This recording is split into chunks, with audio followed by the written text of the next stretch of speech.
Praise the Lord. I greet you very good morning in the precious name of our Lord and Savior Jesus Christ. మన ప్రభువును రక్షకుడైన యేసుక్రీస్తు నామములో మీ అందరికీ శుభాలు తెలియజేస్తున్నాను. దేవుడు మనల్ని కాచి కాపాడి ఒక నూతన రోజులో ప్రవేశపెట్టించారు కదా. ఇదంతా కూడా దేవుని కృప, దేవుని సహాయం. మనం ఎంతగానో దేవుని స్తుతించబద్దులమై ఉన్నాం. బైబిల్ సెలవిస్తుంది, దేవుడు మనకు అనుగ్రహించిన ప్రతి దాని విషయంలో మనం దేవునికి కృతజ్ఞతాస్తుతులు తెలియచేయాలని. కృతజ్ఞత కలిగి ఉన్న వారిని దేవుడు ఇంకా ఆశీర్వదిస్తారని. కృతజ్ఞత లేని వారు అంత దేవుని పొందడం మనం చూడం, కానీ దేవుడు ఇచ్చిన ప్రతి విషయం బట్టి కృతజ్ఞత కలిగిన వారు బహుగా దీవించబడతారని దేవుని వాక్యం సెలవిస్తుంది. దేవుని స్తుతించడం మంచిది.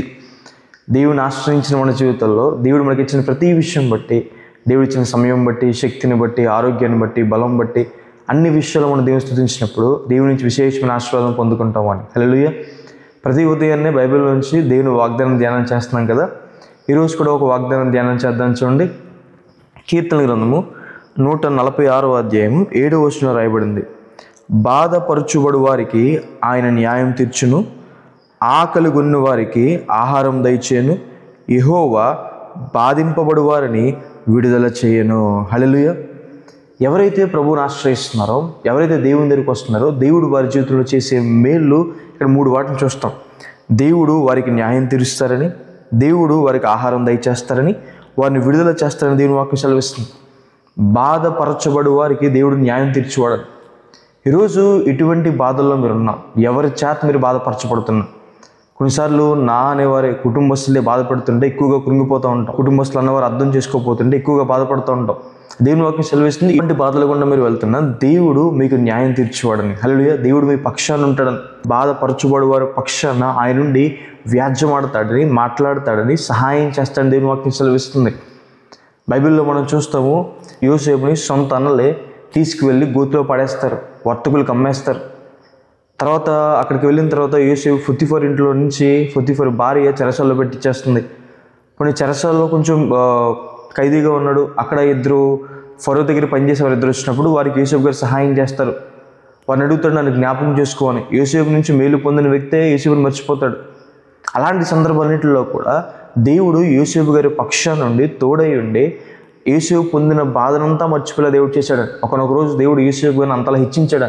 యోసేపు గారు అంటారు కదా, నేను ఐగుప్తు దేశంలో పొందిన బాధని, శ్రమని నేనేం చేశాను, మర్చిపోయేలా దేవుడు నాకు చేశాడు అని. హల్లెలూయా. అంత ఆనందాన్ని, అంత సంతోషాన్ని దేవుడు కలగజేశారు. అంతలా దేవుడు యోసేపు గారిని ఆశీర్వదించారు. దావీదు గారి జీవితంలో సౌలు దావీదు గారిని ఎంతో బాధ పెట్టాడు. దాని తర్వాత అబ్షాలోము సొంత కుమారుడే దావీదుకు వ్యతిరేకంగా తిరిగి దావీదుని ఎంతో బాధ పెట్టాడు. అయితే 2 సందర్భాల్లో కూడా దావీదు గారు తన వ్యాజ్యాన్ని దేవునికి అప్పగించినప్పుడు దేవుడే దావీదు గారి పక్షాల నుండి న్యాయం తీర్చాడు. దేవుడే దావీదు గారికి సహాయం చేశాడు. దేవుడు బాధించబడు వారికి సహాయం చేసేవాడు, న్యాయం తీర్చేవాడని దేవుని వాక్యం సెలవిస్తుంది. ఇశ్రాయేలు ప్రజలు 400 సంవత్సరాలు ఐగుప్తులో బానిసలుగా పెరుగుతున్న సందర్భంలో మొదట బాగానే ఉంది, కానీ తర్వాత కొంచెం ఫరో వారిని కష్టపెట్టడం, శ్రమ పెట్టడం మొదలుపెట్టాడు.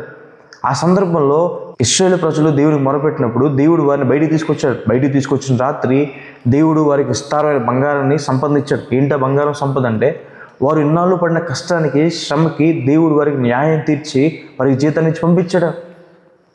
దేవుడు బాధపడుతున్న వారి పక్షాన దేవుడు ఉంటాడు. లాబాను యాకోబుని ఎంతో మోసం చేశాడు. 20 సంవత్సరాలు కష్టపడితే యాకోబుకి ఏమీ మిగలలేదని ఎంతో బాధపడ్డాడు. యాకోబు నాకేం మిగలలేదని. అలాంటి సందర్భంలో యాకోబు కనాడ దేశానికి వెళ్ళే కొద్ది సమయం ఉంది, కొద్ది కాలం ఉంది, 20 సంవత్సరాల లెక్క వేరే అయితే ఆ కొద్ది కాలంలోనే దేవుడు యాకోబుని బహుగా ఆశీర్వదించాడు. దేవుడు బాధపరచుబడి వారి పక్షాన నుండి న్యాయం తీర్చువాడని దేవుని వాక్యం సెలవిస్తుంది. దేవుడు మీ పక్షాన ఉంటాడు. ఏ బాధల గుండా మీరు వెళ్తున్నారో, ఏ శ్రమల గుండా వెళ్తున్నారో దేవుడు మీ పక్షాన నుండి మీకు న్యాయం తీరుస్తారు. 2వదిగా రాయబడింది కదా, ఆయన ఆకలి గొన్న వారికి ఆహారం దయచేయను అని. హల్లెలూయా. దేవుడు మొదటిగా మనకి ఆత్మీయ ఆహారమై ఉన్నారని, దేవుడు జీవాహారమై ఉన్నారని. ఆత్మీయ ఆకలిని దేవుడు తీరుస్తారు.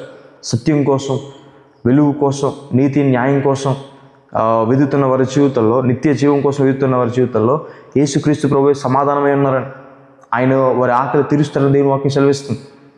ప్రతి మనిషి హృదయంలో ఒక శూన్యం ఉంటుందంట, అది దేవుడు తప్ప ఇంకెవరో నింపలేరని. ఆ శూన్యాన్ని క్రీస్తు ప్రభు వారు నింపగలరని. అందుకే క్రీస్తు ప్రభు వారి దగ్గరికి వచ్చిన వారు, ఆయన ప్రేమను తెలుసుకున్నవారు ఇంకా వేరే వాళ్ళ దగ్గర పరిగెట్టని దేవుని వాక్యం సెలవిస్తుంది. క్రీస్తు ప్రభు జీవాహారమై ఉన్నారు అని, ఆయన యొద్దకు వచ్చినవారు మరలా ఆకలి కొండని, దప్పికొండని దేవుని వాక్యం సెలవిస్తుంది. అంటే మరలా ఆత్మీయ దప్పికి, వేరే వాళ్ళు కావాలి, వేరే వాళ్ళు పూజించాలి, వేరే వాళ్ళు ఆరాధించాలని దప్పిక కానీ వారి జీవితంలో ఉండదని. అలాగే ఈ లోకంలో కూడా దేవుడు మనల్ని పోషిస్తారని. దేవుడు మన పోషకుడే ఉంటాడు. యెహోవా ఈరే అని సెలవిచ్చిన ప్రభు ఆయన చూసుకుంటాడని. ఏం చూసుకుంటాడు అంటే పట్టించుకుంటాడు మనల్ని. మన ప్రతి అవసరం తీరుస్తాడు. క్రీస్తు యేసు మహిమేశ్వరం చెప్పున మీ ప్రతి అవసరం తీర్చబడుతున్నారు. దేవుడు మిమ్మల్ని ఆశీర్వదిస్తాడు. చేసే ప్రయత్నాలు పనులు దేవుడు మిమ్మల్ని దీవిస్తాడు. నా తండ్రి ఇంట్లో ఆహారం సమృద్ధిగా దొరుకుతుందని తప్పిపోయిన కుమారుడు చెప్పిన రీతిగా దేవుని మందిలో మనకు వాక్యం సమృద్ధిగా దొరుకుతుంది. అలాగే దేవుని యొద్దకు వచ్చిన మన జీవితంలో దేవుడు మనకు పోషకుడే ఉంటాడు. ఆయన మాట మీరు సంపాదించిన యెడల భూమి యొక్క మంచి పదార్థాలు అనుభవిస్తున్న వాగ్దానం సెలవిచ్చింది కదా. అలా కొన్నిసార్లు చాలామంది జీవితంలో మా పిల్లల పోషణ ఎలా అండి, మా పోషణ ఎలా అని చాలామంది ఆలోచన బాధపడుతూ భయపడుతూ ఉంటారు. కానీ దేవుని వాక్యం సెలవిస్తుంది దేవుడు మిమ్మల్ని పోషిస్తాడు. ఆకాశ పక్షులను పోషిస్తున్న దేవుడు మీకు సహాయం చేస్తాడు. మనం అయితే ఆయన రాజ్యాన్ని నీతి మొదట వెతకాలి. మూడోదిగా మనం చూస్తాం కదా, ఆయన బంధించబడిన వారికి విడుదల దయచేస్తాడు అని. హల్లెలూయా. ఏ బంధకాల్లో మీరు ఉన్నారు ఈరోజు? అవి సెలవిస్తుంది మా మనిషి పాప బంధకాల్లో ఉన్నాడు. క్రీస్తు ప్రభు వారు ఈ లోకానికి వచ్చింది మనిషిని పాప బంధకాలను విడిపించడానికి. ఈ లోకంలో ఎవరు కూడా మనిషిని పాపం నుండి విడుదల చేయలేరు. క్రీస్తు ప్రభు చెందించిన అమూల్యమైన రక్తం ద్వారా మాత్రమే మనిషికి పాపం అనే బంధకం నుండి విడుదల ఉందని, వృత్తి నరకం నుండి విడుదల ఉందని. అలాగే దేవుడు ఈ లోకంలో ప్రతి బలహీనత నుండి మనల్ని విడిపిస్తారని. 18 సంవత్సరాల నుంచి నడువు వంగిపోయి బాధపడుతున్న స్త్రీని క్రీస్తు ప్రభు వారు విడిపించారు. 12 సంవత్సరాల నుండి రక్తస్రావంతో వైద్యుల దగ్గర తిరిగి తిప్పలు పడిన ఒక స్త్రీని ఆమె ప్రభు వస్త్రపు చెంగును ముట్టుకోగానే ఆమె విడుదల పొందిందని, ఆ రోగం ఆమెను విడిచి వెళ్ళిపోయిందని దేవుని వాక్యం సెలవిస్తుంది. అది మాత్రమే కాదు, క్రీస్తు ప్రభు ఆమెకు సమాధానం ఇచ్చారు. ఈరోజు ఏ బంధకాలు అయితే మీరు ఉన్నారు, అనారోగ్యమైన బంధకాలు ఉన్నారు, ఎన్నో సంవత్సరాల నుండి అదే అనారోగ్యంతో బాధపడుతున్నారు, దేవుని వాక్యం సెలవిస్తుంది దేవుడు మీకు విడుదల ఇస్తాడు. 38 సంవత్సరాల నుండి బెతెస్దా కోనేటి దగ్గర పడిపోయిన వ్యక్తికి క్రీస్తు ప్రభు చూసి అతను ముట్టి స్వస్థపరిచారని. దేవుడు మనల్ని బంధకాలను విడుదలిస్తాడు అని. హల్లెలూయా. ప్రతి బంధకాలను, ఒకవేళ అప్పుల బాధల బంధకాలు ఉన్నారు, దేవుడు మీకు విడుదలిస్తాడు. వ్యసనాలు బంధకాలు ఉన్నారు, దేవుడు మీకు విడుదలిస్తాడు. దేవుడు ప్రతి బంధకాలను విడుదలిస్తాడు. ఆయన వెలుగు మీ మీద ప్రకాశింపచేసి తన సన్నిధి కాంతిని మీ మీద ఉంచి దేవుడు మిమ్మల్ని బయట తీసుకొస్తాడు. కాబట్టి ఈ వాగ్దానాన్ని విశ్వసించండి. దేవుడు మీకు ఆహారం దయచేస్తాడు. దేవుడు బాధపరచబడుతున్న మీకు న్యాయం తీరుస్తాడు. దేవుడు మీకు విడుదల ఇస్తాడని ప్రార్థన చేసుకుందాం. చూడండి. సర్వశక్తిమంతుడా, జీవం గల దేవా యేసయ్యా, మీకు వేలాది వందనాలు యేసయ్యా. ఈరోజు వాగ్దానం ద్వారా మాతో మాట్లాడినందుకు దేవా మీకు వందనాలు. మమ్మల్ని దర్శించినందుకు దేవా మీకు వందనాలు. మీకే కృతజ్ఞతాస్తుతులు తెలియజేస్తున్నామయ్యా. మంచి దేవుడు ప్రభువా, మీరు మా పట్ల కలిగి ఉన్న ప్రణాళికలు చిత్తం ఎంతో గొప్పది యేసయ్యా. ప్రభువా, మీ వద్దకు వచ్చేవారిని ప్రభువా యేసయ్యా, మీ వద్దకు వచ్చేవారి జీవితంలో ప్రభువా ఎవరైతే బాధపరచబడుతున్నారో ప్రభువా వారికి న్యాయం తీరుస్తారన్నా కదా ప్రభువా. మా ప్రియులు ఎటువంటి బాధలు గుండా వెళ్తున్నారు ప్రభువా, శ్రమలు గుండా వెళ్తున్నారు ప్రభువా, వారికి సహాయం చేయండి. ప్రతి బాధ విషయంలో ప్రభువా వారికి ఓదార్పును దయచేయమని ప్రభువా, ఆదరణ దయచేయమని దేవా. ప్రతి మాలుకుంటున్నానేసా మీకు వేలాది వందనాలు యేసయ్యా. అలాగే తండ్రి జీవం గల దేవా, ఎవరైతే ప్రభా ఆత్మీయ ఆహారం కోసం ఎదురు చూస్తున్నారు, వాక్యంలో బలపడాలని ప్రభా వారికి ఆత్మీయ ఆహారం తృప్తిపరచండి అయ్యా ప్రభా. అలాగే తండ్రి పోషణ విషయంలో భయపడుతున్నారు ప్రభా, వారిని మీరు పోషించండి అయ్యా ప్రభా. అలాగే తండ్రి జీవం గల దేవా, బంధకాలు ఎవరైతే ఉన్నారో ప్రభా, పాప బంధకాలు కానీ, వ్యసనాలు కానీ ప్రభా, అనారోగ్య బంధకాలు కానీ, అప్పులు బాధలనే బంధకాలు కానీ ప్రభా, ప్రతి బంధకాలను విడుదల దయచేయమని దేవా. ప్రతి మాలుకుంటున్నాం యేసయ్యా, మీకు వేలాది వందనాలు యేసయ్యా. మీకు స్తుతి స్తోత్రం తండ్రి. ఈ రోజు మమ్మల్ని దర్శించినందుకు మీకు వందనాలు. ఈ రోజంతా మీ సహాయాన్ని, మీ బలాన్ని, మీ కృపని వారికి అనుగ్రహించమని, గొప్పగా బలంగా మీరు నడిపించమని, మీ సహకారాన్ని అందించమని దేవా. మీ కొరకు బలమైన కార్యాలు చేయడానికి మమ్మల్ని నిలబెట్టమని, స్థిరపరచమని దేవా.